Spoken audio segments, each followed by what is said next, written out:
अस्सलामुअलैकुम viewers, welcome to all of you on my YouTube channel cric chat. मैं उम्मीद करता हूँ आप सब खैरियत से होंगे। व्यूवर्स, आज जो मैच पीएसएल में खेला गया, मुल्तान को एक दफ़ा फिर बड़ी शेमफुल डिफीट हुई।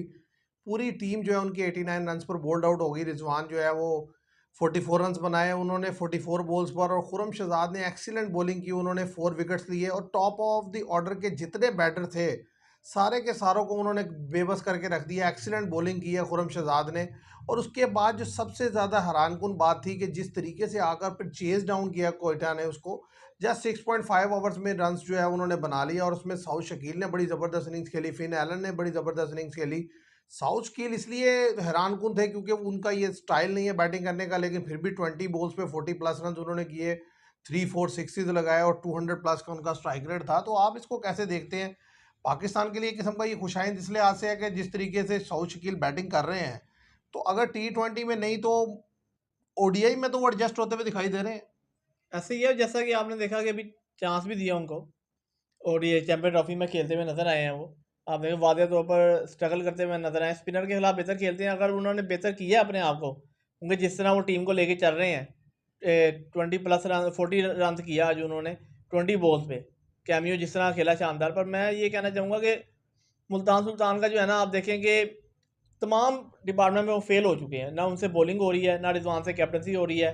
रिजवान आप देखें 40 बॉल मेरे ख्याल से 15 ओवर तक जो है क्रीज पर मौजूद रहते हैं, 50 नहीं कर पाते। नहीं, आज तो 50 क्या करनी है। आज तो देखे ना, एक एंड से ही सारी टीम गिर गई। उनको आप यही कह सकते हैं कि वो टीम को चला ही नहीं पा रहे। आप देखें फर्स्ट 4 विकेट भी जब आपकी 25-30 रन पे गिर जाएंगी, और उसके बाद भी फिर विकेट रुकी नहीं, हाँ एक जी, के बाद एक विकेट गिरती चली गई। गिरती और चली पूरी गई। टीम ही जब 89 पे बोल्ड आउट हो गई, तो उसमें 44 रन से रिजवान ने किया 44 मेरे बॉल्स में। ख्याल से 6 से 7 लड़के जो है डबल फिगर में नहीं गए। भाई आप देखिए ना कि 4 जो पहले टॉप ऑर्डर के प्लेयर आपके गए हैं, जिसमें खुरम शहजाद की जितनी तारीफ कीजिए कम है, क्योंकि वो लड़का 3 मैच अभी उसने खेले हैं बीएसएल के, 8 विकेट्स उन्होंने लिए हैं, 7.25 की एवरेज से उन्होंने जो है उन्होंने विकेट्स लिए हैं। तो ये एक खुशाइन चीज़ है, क्योंकि असल चीज़ देखें, जब भी वो खेलते थे तो उनके लिए जो प्रॉब्लम आ रही थी ना, वो बार बार अनफिट हो रहे थे। तो अब यह है कि ये पीएसएल में उन्होंने लगातार 3 मैच खेले हैं, अभी ये बाकी भी मैचेस हैं, अगर वो खेलते हैं और इसी तरह परफॉर्म करते हैं, क्योंकि पाकिस्तान को इस वक्त जो है ना बॉलिंग की बड़ी ज़रूरत है। हाँ जी, हमारी जो बॉलिंग है वो इंटरनेशनल लेवल पे इतनी वीक हो चुकी है कि हमारे से 10 विकेट नहीं लिए जाते। T20 तो छोड़ ही दे, टेस्ट हो, टेस्ट में ही ओडीआई खेलती हो, है खुरम शहजाद हमें कोई ख्याल। फॉर्मेट हो, हमारे से 10 विकेट नहीं निकाले जाते। तो सबसे ज़रूरी ये है कि हम एक ऐसा कॉम्बिनेशन डेवलप कर पाएँ, हमारे पास ऐसे बॉलर सेट होकर ना आए कि जिससे हम 10 विकेट निकालने की पोजीशन में हो। क्योंकि हमारे ज़्यादा से ज़्यादा बॉलर क्या करते हैं, शुरू में 2-4 विकेट निकाल लेते हैं, उसके बाद फिर मार खाते चले जाते आप हैं। देखें ना, खुरम शहजाद भी टेस्ट फॉर्मेट में लगातार खेल रहे हैं। नई बॉल से विकेट निकाल लेते हैं, पर जब पुराना बॉल होता है तो ये भी हमें स्ट्रगल करते हुए नजर आए। बांग्लादेश के खिलाफ हमने देखा, और रिसेंट मैचों में ये टेस्ट सीरीज में खेलते हुए हमें दिखाई दिए हैं। मसला ये है ना कि देखें, या तो आपके ये खेलने वाले लड़के इतने, वो मैं क्या कहूँ, केयरलेस हैं कि आप देखें मुसलसल ये लड़के विकेट ले रहे हैं। और इस दफ़ा जो सबसे हैरानकुन चीज़ है कि हसन अली बड़े अरसे के बाद जो है 14 विकेट के साथ लीडिंग विकेट हाँ जी, टेकर है। विकेट है। और वो बॉलिंग भी बेहतर कर रहे हैं। तो मुझे तो इसलिए वादे तौर पे ये लगता है कि आगे आने वाला जो T20 आपका कप होगा, या जो इंडिया से ख़ास तौर पे जो आपने खेलना है एशिया कप, अब वो होता है या नहीं होता वो तो बाद की बात है, लेकिन उसमें मुझे लगता है कि हसन अली खेलेंगे। और ज़ाहिर है उनका खेलना बनता भी है, क्योंकि देखिए आप एक लीग जब करवाते हैं ना, तो उसकी परफॉर्मेंस की बेस पे फिर आपको चांस तो देना पड़ेगा। देना नहीं। हसन अली तो मैं ये कहूँ, जैसे इन्होंने जुलाई में जो है या जुलाई के एंड पे वेस्ट इंडीज का टूर करना है, तो उधर हसन अली हमें खेलते हुए दिखाई दे सकते हैं। टेस्ट में हमें खेलते हुए टेस्ट में तो मुझे नहीं लगता कि खातिर खा कि वो परफॉर्म कर टी सकते हैं ट्वेंटी या में वो नजर आ। खेलेंगे, लेकिन T20 और ओडीआई में मुझे उनका कमबैक होता हुआ नजर आ रहा है। और अच्छी चीज़ ये है कि वो रिदम में नजर आ रहे हैं। यानी कि देखिए, फास्ट बॉलर जो है ना, पहचाना जाता है कि वो कितना रिदम है उसमें, कितना अच्छे से रनअप है उसने रखा हुआ है, कितना तेज भाग कर आकर वो गेंद कर रहा है। तो वो चीज़ नज़र आ रही है जो कि पिछले काफ़ी अर्से से उनकी बॉलिंग में लैग कर रही थी। क्योंकि मैं फिर वही बात दोहराऊंगा कि हमें इस वक्त जो है ना, इस वक्त जो सिचुएशन डेवलप हो गई है पाकिस्तान की क्रिकेट में, हमें बैट्समैन भी चाहिए और हमें बॉलर भी चाहिए। हाँ, सब कुछ चाहिए हमें। क्योंकि इसलिए कि आप देखें ना, शहीन शाह अफरीदी नाम ही नाम रह गया, वरना बिल्कुल ही ऑफ कलर हो गए हैं। अच्छा, इसी तरीके से हारिस रऊफ को आप देख लें, मार वो खाते तो हैं तो बिल्कुल ही अस्सी जो नब्बे है। रन तो इजीली खा लेते हैं। तो अब यही दो फास्ट बॉलर हैं। अच्छा, नसीम शाह अगर कंटेन करते भी हैं तो विकेट टेकिंग एबिलिटी चली गई है। हाँ जी, जैसा कि इस्लामाबाद बेहतर बॉल कर रहे हैं, पर बात यह है कि ठीक है 50-50 है।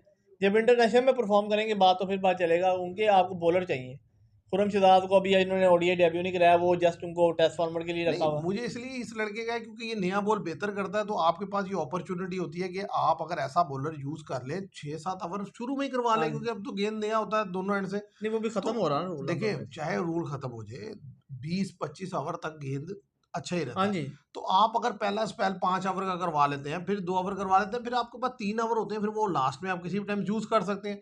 और असल चीज ये है कि आपने पूरे मैच के हिसाब से एक ऐसे प्लानिंग ही है करनी होती है कि भाई ये, हमें 10 विकेट चाहिए। अब एक बॉलर ने तो 10 विकेट लेके देनी सवाल ही नहीं है। था। तो अगर आप एक बॉलर ऐसा खिलाते हैं जो यानी कि न्यू न्यू बॉल को अच्छा करता है और वो शुरू में आपको 1-2 विकेट लेके देता है, तो अब आपने देखना है कि यार मिडिल ओवर में आपको कौन सा बॉलर विकेट निकाल के देगा। उसके लिए सीधी सी बात है भाई, आपको स्पिनर में अबरार भी चाहिए, हाँ जी। और मैं समझता हूँ स्पिन में आपको सुफियान मुकीम भी चाहिए। ये 2 स्पिनर एटलीस्ट आपकी टीम का हिस्सा लाजमी होने चाहिए, क्योंकि अब जो क्रिकेट है ना, अब स्पिनर जो टीम 10 विकेट नहीं ले सकती ना, वो वो मैच टीम नहीं मैच जीती। नहीं जीत सकती। नहीं, नहीं, अब तो रन्स बनता है फिर ज़्यादा। विकेट लेना लाज़मी है, वो वैसे टी20 फॉर्मेट हो या टेस्ट हो या ओडीआई हो। और देखिए ना, अब रिजवान है। अब रिजवान आपका इंटरनेशनल टीम के कैप्टन है, ओडीआई के, ठीक है। टी20 में तो चले उनको नहीं रखा गया, लेकिन अब वो जिस तरीके से लीग खेले हैं, आप देखें लीग शुरू होने से पहले उनका कहना था जी हम हाँ जी। एंटरटेन करेंगे। क्या एंटरटेन करेंगे, वो तो किसी को भी समझ नहीं आई। अब बॉटम पे आप आ देखिए रही है आप। 7 में से 6 मैच आप हार गए हैं। और एक भी जो जीते हैं आप देखिए, जस्ट 28 रन के मार्जिन से जीते हैं मैच। वो तो जो भी है, असल चीज ये है कि जहां मैच थोड़े बहुत बने भी है ना, वो भी नहीं जीत सके। आप देखिए ना, पिछले मैच में आप 3 विकेट गिरती हैं आपकी, आप 180 रन ही कर पाते हैं, हालांकि 220-230 रन होता तो हम मैच निकाल सकते थे। अब आज जब आप बैटिंग करने हैं तो आपकी पूरी टीम आज तो 89 पे बिल्कुल ही बोल्ड आउट हो गई। एक्सपोज हो गए ना तो आज तो। आप देखिए, दोनों हमारे बड़े प्लेयर हैं, बाबर आजम और रिजवान, और दोनों की टीम जो है वो डिजास्टर हाँ कर जी। रही है। अब इसी तरीके से ये है कि भाई, अब असूली तौर रन अच्छा देखा जाए तो टॉप स्कोरर है रिजवान। वो तो नो डाउट मेरे ख्याल से 350 प्लस रन था हाँ उनका। जी। पर बात ये है कि वो जिस तरह रन उन्होंने बनाया है, ठीक है, पहले मैच में 100 उन्होंने किया उसके बाद। पर जब आपसे नो डाउट आप रन तो बना रहे हैं, पर बात ये है कि आपसे कैप्टनसी नहीं हो रही। आपको नहीं, बॉलर को देखिए कैप्टनसी तो इसमें कोई शक नहीं, जो फ्लॉज हैं, लेकिन आप देखें ना जिस तरीके से वो रन्स बना रहे हैं, तो ज़ाहिर है आप इन्हें टी20 में खिलाएंगे, लेकिन वो रन्स जो बना रहे हैं, लेकिन रन्स बनाने का उनका जो असल चीज़ है कि वो जो स्ट्राइक रेट है वो उनका लो है। वो लो तो होता अब है। अगर आप इंटरनेशनल क्रिकेट में आके उनसे कहें कि यार अब ये स्लो खेल रहे हैं, तो भाई वो स्लो खेल के उन्होंने रन्स बनाया है। वो तो सबको लेकिन मैं नजर। एक बात और आपको यहाँ से कहना चाहूँगा, वो ये है कि देखिए हर टीम के पास ना एक आधा प्लेयर ऐसा होता है, एक आधा प्लेयर ऐसा चल जाता है। जब आपके पास 4-5 ऐसे प्लेयर होंगे ना, फिर वो नहीं चल मुश्किल है। सकते। हाँ जी। असल खराबी ये है, देखें रिजवान है ना, चले जी एक ऐसा रख लें, लेकिन उसके अलावा आपके पास तेज खेलने वाले हो। अब बाबर आजम भी इसी तरह का हो, वो भी इसी तरह का हो, ऊपर से आप सऊद शकील को खिला लें, वो भी इसी तरह हाँ, का हो। सारे लड़के जब फिर एक ही फायदा नहीं। पैटर्न के होंगे, फिर क्या करेंगे आप। इसलिए आपको फखर जमान और सैम अयूब से ओपनिंग आनी चाहिए। रिजवान वन डाउन ऐसे बने ना टीम, फिर बात है। मोहम्मद हारिस अगर खेलें, पर मोहम्मद हारिस विकेट कीपर है तो इसलिए रिजवान को प्रेफर करेंगे ये। आप देखें ना कि फ़खर जमान अगर और सैम अयूब ओपनिंग करें टी20 फॉर्मेट में, उसके बाद वन डाउन अगर बाबर आजम ने खेलना है या रिजवान आ जाए, मोहम्मद हारिस को अगर खिलाएंगे तो फिर वो आपको पता है कि 2 विकेट कीपर हो जाएंगे, क्योंकि रिजवान जब तक खेल नहीं, रहेंगे। इसमें कोई शक नहीं, इसमें कोई इशू नहीं है कि अगर मोहम्मद हारिस को आप खिला लें, अगर वो परफॉर्म करके देते हैं तो नो डाउट उन्हें खेलना चाहिए। क्योंकि देखें आप, मैं ये समझता हूँ कि फ़खर जमान, साइम अयूब, उसके बाद वन डाउन जो है वो मोहम्मद रिजवान, उसके बाद नंबर 4 पर सलमान अली आगा, नंबर 5 पर बेशक आप हारिस को रख लें, नंबर 6 पर आप कामरान गुलाम को रख लें, या नंबर 6 पे तलत हुसैन है, हाँ तलत जी। हुसैन को मौका दें, क्योंकि ऑलराउंडर भी हैं वो। तो ये आपने इस तरीके से आपको मौका देना पड़ेगा लड़कों को, तब टीम जाके बनानी पड़ेगी। आप टीम बना सकते हैं, और यंगस्टर्स को ही मौका देना पड़ेगा। आप यासिर खान को ऊपर चांस दे सकते हाँ हैं, जी। ठीक है, वन डाउन के बजाय जो रिजवान है वो टू डाउन आ जाए, यासिर खान को ऊपर खिला लें। तो और साहिबजादा फरहान है, उनको आप हाँ जी। मौका दे सकते हैं, शादाब क्योंकि खान को हम बोल रहे हैं। अच्छा, शादाब खान तो एज अ बॉलर खेलेंगे ना, हाँ मतलब जी। ये नहीं कि वो तो एज अ ऑलराउंडर खेलेंगे। भाई वो कैप्टनसी भी उनको मिल सकती है, ये भी इसके वादे इम्कान है। अगर इस बार उन्होंने टाइटल उठा लिया तो ज़्यादा चांस है कि वो कैप्टनसी के दावेदार होंगे, क्योंकि जिस तरह उन्होंने चैंपियन कप का इनॉग्रेल एडिशन का जीता है फाइनल टाइटल, तो उसके बाद पीएसएल लास्ट ईयर जीता 2024 का। अगर इस साल भी लगातार दूसरी दफा टाइटल जीत लेते हैं पीएसएल का, तो फिर नहीं, जाहिर है अगर दोबारा टाइटल जीत लेते हैं तो, और जिस तरीके की परफॉर्मेंस देके उसकी टीम जीत रही है, तो मेरा ख्याल है कैप्टनसी उनका हक बनता है, इसमें हाँ तो जी। कोई शक नहीं। देखे ना, असल चीज होती है डिलीवरेंस। अब एक बंदा डिलीवर करके दे रहा है, आपको दिखा रहा है, और मैं उनकी कैप्टनसी से जिस तरीके से अभी तक उन्होंने कैप्टनसी की है, मैं उसे यानी कि लाइक करता हूँ कि उन्होंने बड़ी हाँ जबरदस्त जी। चीजें ली हैं। उनकी अपनी परफॉर्मेंस पर आप क्वेश्चन मार्क लगा सकते हैं, लेकिन अब वो भी बेहतर दे रहे हैं।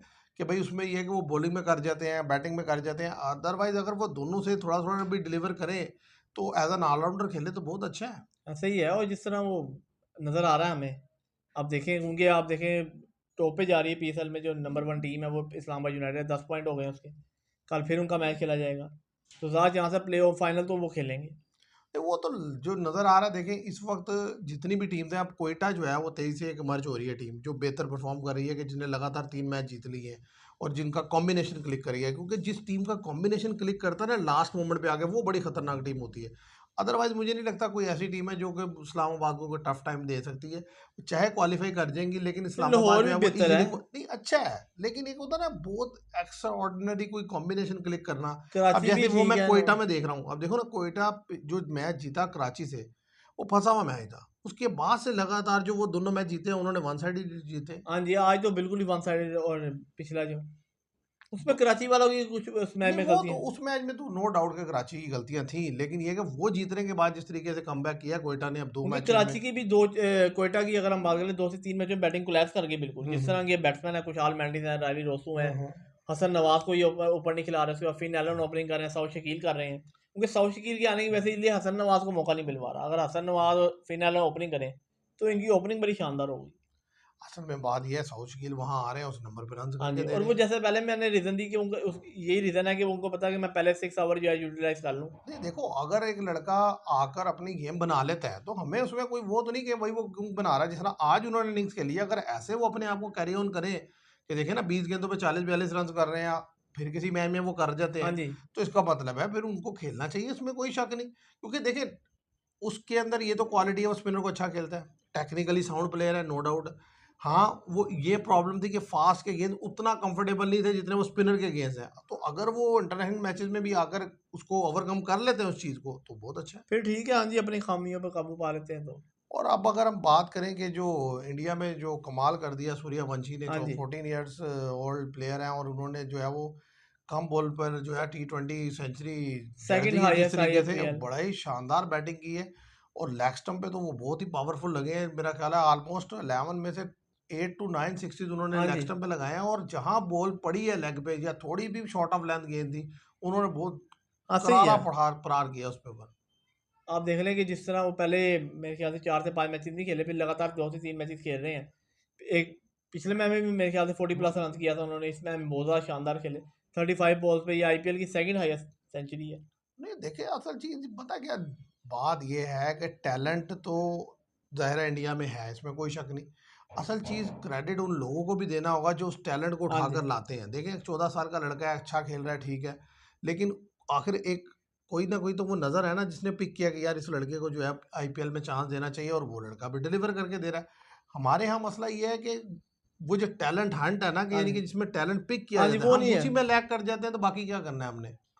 तो अभी तो ये है कि जिस तरीके से अभी ज़ाहिर है जो आईपीएल है उसमें भी एक किस्म का मैं कहता हूँ क्योस ही चल रहा है कि कौन सी टीम ऐसे ही क्वालिफाई है। करेगी। जिस तरीके से आज जो है वो दिल्ली को डिफीट हो गई, तो हालांकि दिल्ली देखें शुरू में वादे तौर पे ऊपर जाती हुई दिखाई दे रही थी, अब दिल्ली भी फंसा फंसा दिखाई दे रहा है। पंजाब बेहतर खेल रहा था, वो फंसा फंसा दिखाई दे रहा है। अब 2 टीमें जो ऊपर जाती हुई दिखाई दे रही हैं वो आरसीबी है मुंबई। और मुंबई इंडियंस है। और मुंबई इंडियंस का बड़ा क्लैश आ रहा है 1 मई को जो है राजस्थान रॉयल्स से। राजस्थान रॉयल्स मैच जो हार रहा है वो इजी नहीं हार रहा, हाँ जी, मैच जीत की पोजीशन में आके हार रहा है। पिछला उसने जीत लिया, देखे 15 ओवर में चेस कर लिया। अभी वरना कल ही हुआ है। राजस्थान रॉयल्स टीम बेहतर खेल रही है, लेकिन वो जो 2 मैच वो 8-8 रन वाले हारे, वो दोनों जीते होते तो टॉप ऑफ द टेबल होते वो। हाँ, 10 पॉइंट तो होते, 10-12 पॉइंट होते। तो वो बड़ा बड़ा इंपॉर्टेंट होता, लेकिन वो जिस तरीके से उन्हें डिफीट हुई वो बड़ी अजीब और मुझे फिर भी लगी। काफ़ी मैच हारे इस बारी राजस्थान नहीं ने वो सुपर। देखे ना, 2 तो यही सीधे हार गए, उससे पीछे तो वैसे ही स्ट्रेट फॉरवर्ड हार रहे थे। तो अब ज़ाहिर है वो मेरा ख्याल है 8 पॉइंट होंगे हाँ जी, राजस्थान के, तो वो देखते हैं कि क्या बनता है। लेकिन अभी तक तो जो चीज़ नज़र आ रही है उसमें जो टीम्स ऊपर जाती हुई नज़र आ रही है, ज़ाहिर है उसमें मुंबई और मुंबई आरसीबी तो तो वाजे हैं। उसके अलावा जो है मैं समझता हूँ एक बैटल जो है वो गोइंग ऑन है टीम्स के दरमियान, देखते हैं क्या होता है। और पाकिस्तान में अगर बात की जाए तो इस्लामाबाद शोर शॉट पहुंच गया है। दूसरे नंबर पर कोई टीम अगर वादे तौर पर जाती हुई नज़र आ रही है तो मुझे वो कोयटा है। कोयटा ग्लैडिएटर्स उसके इस बार। अलावा जो है और बाकी 2 भी चली जाएंगी, क्योंकि बाकी जो नीचे की बॉटम की 2 टीमें हैं ना वो पूरी उनका तरह उठना एंड हो बहुत, गया हाँ उनका। जी, नहीं वो मुल्तान मुल्तान तो बिल्कुल ही फारिग हो गई है ना वो। मुल्तान का तो देखे ना एंड ही हो गया, उसने क्या ऊपर आना है। तो देखते हैं व्यूवर्स क्या बनता है। अभी तक के लिए इतना ही, मैं उम्मीद करता हूँ आपको वीडियो पसंद आएगी। Thank you very much.